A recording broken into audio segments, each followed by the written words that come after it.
Well, Bitcoin holding steady after testing the cycle lows 2 weeks ago. We're sitting at about $64,000.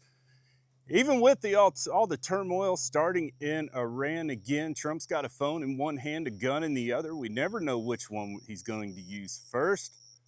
I told you guys a few weeks ago, oil was on a floor, it was oversold, and it was due a run up, and markets dictate news, and I said there would be some kind of conflict out of Iran to push that price up, and that's exactly what we're seeing right now.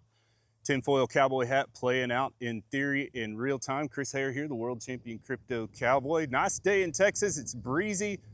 It's about 80 degrees, supposed to hit about 101 degrees today, so I'm getting out and getting everything done before it gets hot so I can hide in some air conditioner later. Couple of big events coming up this week, and I feel like they probably decide where markets run for over the summer and into midterm elections. What's interesting here is that there was about 270,000 Bitcoin accumulated at cycle lows, the whales that we've been tracking that has been accumulating for several months now is close to 180, 185 billion in Ethereum and Bitcoin. Volume's high on the spot levels, but the futures, the open interest, people aren't really playing right now.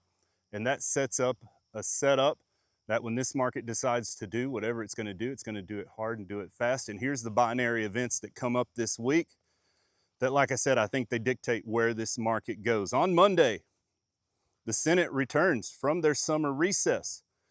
Clarity Act is on that calendar. They have a deadline of August 7th to get to it. The concern has been that there's several other bills in the Senate that need to get through. One of them was a housing bill, one of them's FISA, one of them's something else. I can't remember exactly what it is, but they're all fighting for time on the Senate floor to find those votes. Last night at midnight, the central bank digital currency was put into effect because the housing bill sat on Trump's desk and did not get a veto, so it became law last night, and inside of that was the central bank digital currency, cannot be enacted until at least 2030, but it's good for stable coins for crypto. Senate coming back with a lesser calendar puts a pretty good chance that the Clarity Act does hit the Senate desk, and then on Tuesday, you've got CPI coming in. That's an inflation gauge. And here's the thing with inflation. That oil price has been coming down for a month since the last inflation reading. That was hot. And this happened a few months ago. The Fed's actually increased the inflation expectations up to, I believe it's about 4%. I could be wrong on that, so feel free to correct me if I'm wrong. But what we've got is we've got falling oil prices that have came down from $90 to $100 a barrel all the way below $70 a barrel for a while. Came down to check the cows. They're doing good. It's hot. Might turn them out on the grass today. But anyway, oil prices have came down. That reduces inflation. And if that CPI print comes in weak, that's a tailwind for risk on markets, stocks, crypto in particular. And what do you got to keep in mind here?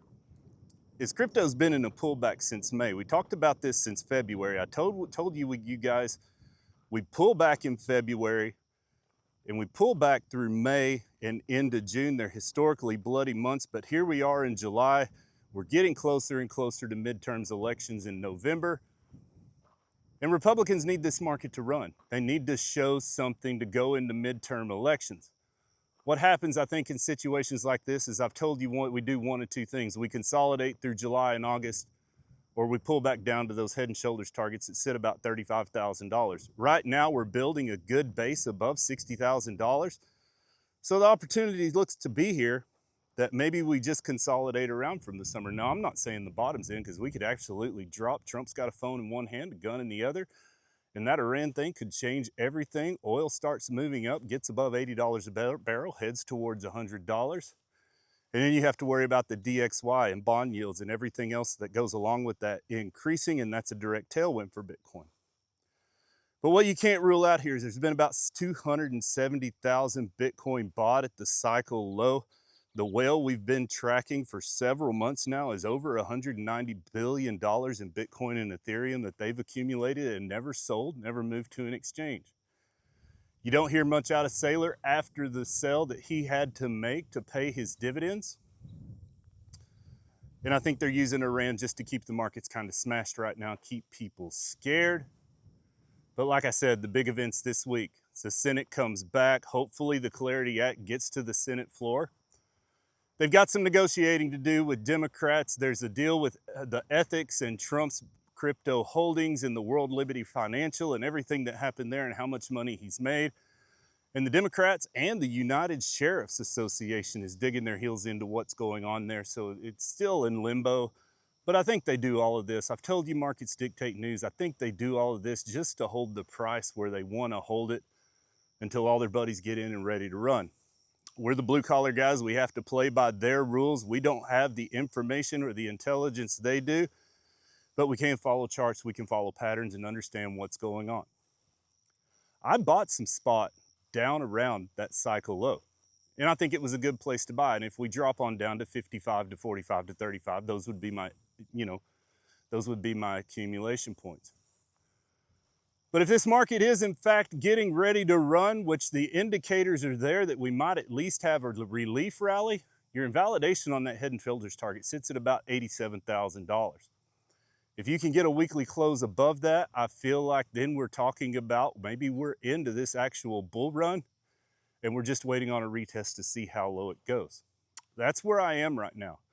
I'm not trading it right now. I want to see what happens on Monday and Tuesday. We could probably expect some pretty high volatility with everything that's going on. It's kind of a market maker's playground. Saturdays and Sundays, they just kind of suck. They're low volume. Market makers push the charts where they want to go, so I just sit out. But I think Monday and Tuesday are your big binary events that decide where this market goes for a while. Nothing moves in straight lines, and we've pulled back through May and June. So you have to think that the market is ready to at least run up and retest some things. If you can get above that daily 50 simple moving average, then I think you get a little more bullish. That's around $68,000 right now. And if you get a successful retest, I think 87,000 is in the target, and you just see what happens there. But that's where I am for today. I think we'll pull you out of ICP long form video later today. ICP's been holding up really well, really good as well. So don't forget to like and subscribe, tap that bell notification, leave us a comment. It helps the YouTube algorithm. But I'm gonna get wrapped up here. I gotta get some things done. It's already getting hot walking around here. I'm sweating. And 101 degrees is no fun. So I'm gonna wrap it up right here and get you an ICP video out later. Chris Hare, the World Champion Crypto Cowboy. I really appreciate you watching. We'll see you down the road.